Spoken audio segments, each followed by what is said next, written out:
Today's a special day because we don't normally do things like this, right? It's not every day that we get a new car, and it is sitting right behind us today, right behind the screen here. Just want to talk a little bit about that, and I'm going to show you guys that today, but I'm just taking in the views of the city. And as we're walking towards the car, take a guess. Let me know what you think the car is going to be. I'm curious to see what you guys think I would pick. In 3, 2, 1, if you couldn't guess it, let me go ahead and give you a hint. I wanted to try something different, but I also wanted to keep it MQB. Now that's like the biggest hint I can probably give away. Now if you still couldn't guess it, this is the car, guys.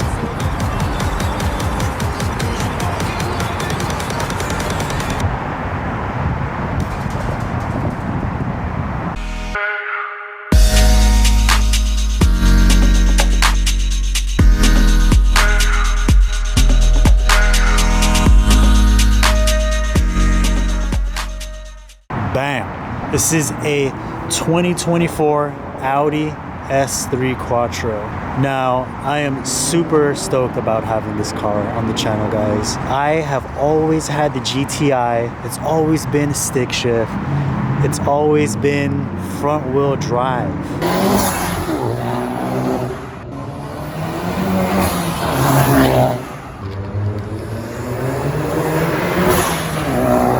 With this, I get to stay in the MQB, but I get to try DSG, and I also get to have the Quattro system. So that all-wheel drive system, I'm really happy about, because the GTI, we do a lot of 60 rolls, maybe 40 rolls, depending on what we're trying to do. But we usually don't have any digs. I've never launched the GTI, guys. You've never seen it on the channel because it never happened. I'm the first owner of that car, and it's never been launched. It barely sees full throttle in first gear. That is like on a rare occasion. Maybe when the car was like fully stock or stage 1, I might have tried it a little bit. Second gear, all that, we'll do full throttle.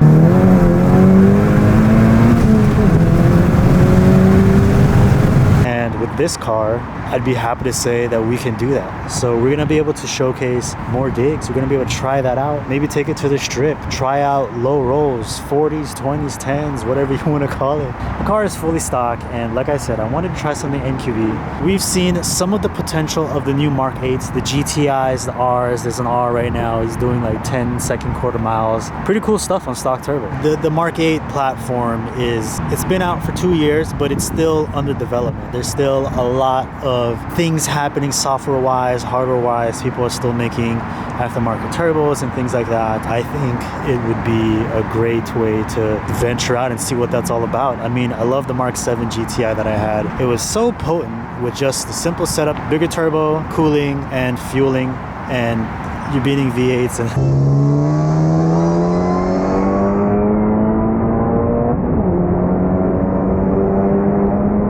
it's so much fun, right? So I'm excited with this car. I mean, the EA888 engine, generation 4. We've been seeing a lot of impressive things. These cars, if you don't know, versus the Mark 7, it comes with a newer, improved turbo. The turbo spools up as early as 2,500 RPM, and it takes it all the way over to 6.5, almost 7,000 RPM.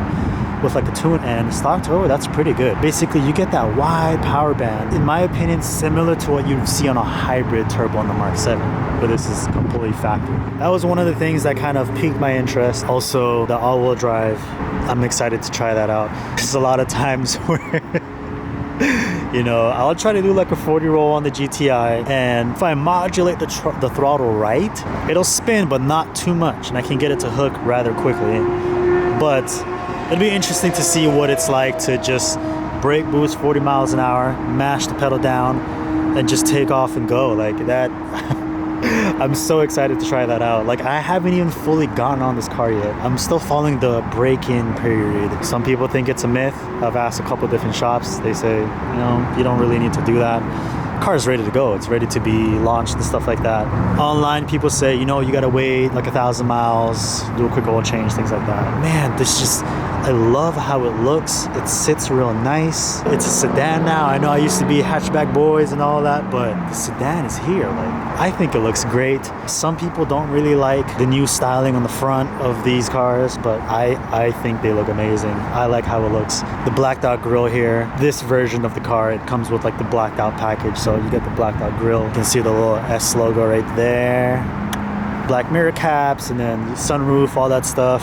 Could I live without these things? Sure. I could definitely live without the sunroof, but I guess I'll take it. It's included. We got the red brake calipers there.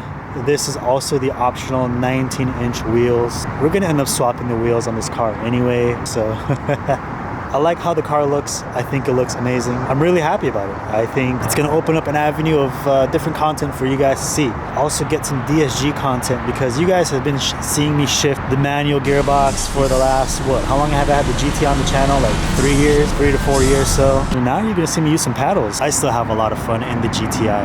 And speaking about the GTI, you're probably wondering, did I take it out somewhere and put it down, got rid of it? No, it's still around, and you're still gonna see more of the GTI. So I have plans for this car.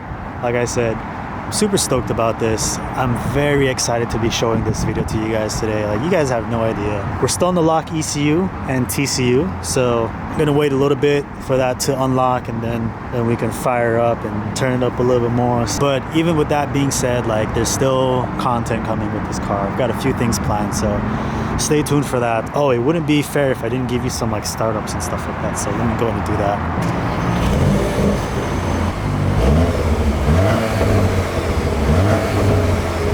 You get the stock burbles, which is nice. So I turn up the brightness. Very similar layout, right? One of the major differences that I've noticed is the battery is no longer here. They don't come with batteries anymore. I'm just kidding. No, the battery's in the trunk.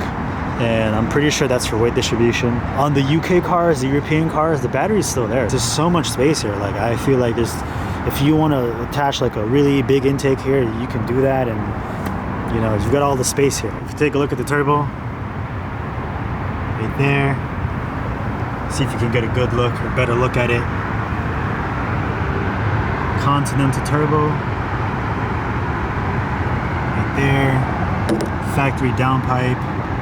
Most of you guys already know this, but in case you don't already know, on the GTI, the Mark 7s, it was that very like thin, hard plastic cover right here. These are very thick. They're very thick and spongy, and they're flexible. Like I said, most of you guys already know that, but I thought they were a lot thinner, but when you take this stuff off, it's actually really thick. It's also kind of heavy too.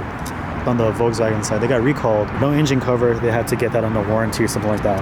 But anyways, we got the engine cover on this one. Let's see, very similar layout here. You got the intake air duct, feeds into the stock air box, and then goes back into the turbo and all that stuff.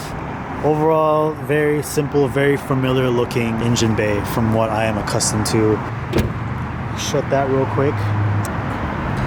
Take a look at the S badge, S3. Sure, I could have gotten a Golf R, but with the pricing in my area between the Golf R and the S3, to me, it made the most sense to get the S3. And I like the sedan look versus the hatchback look. I know some of you guys will probably think I'm betraying you for saying that, but they both look great, right? But between the two, I like the look of the Audi just a little bit more. Another big factor is that the interior between the Volkswagen and the Audi. The Volkswagens, as of now, you still have like the touch non-button steering wheel. I know the new version is coming out. They're gonna bring the buttons back and all that, but like the AC controls, things just looked really complicated just to get to, and the infotainment and the HVAC controls on this car, it's just super simple and it's straight up. If you have passengers that need to do all that stuff, dual climate control, everything's there for them. But overall, you're basically looking at a sedan version of a Golf R. There are some differences. I won't get into those right now. There it is, guys. Audi S3 2024. You're gonna see more of this very soon. The lighting is just hitting so perfect right now, at least on the camera screen. We got the City in the background, guys. We got the Audi right in front of us. Let me know what you guys think, and yeah, hope to catch you on the next one. Peace.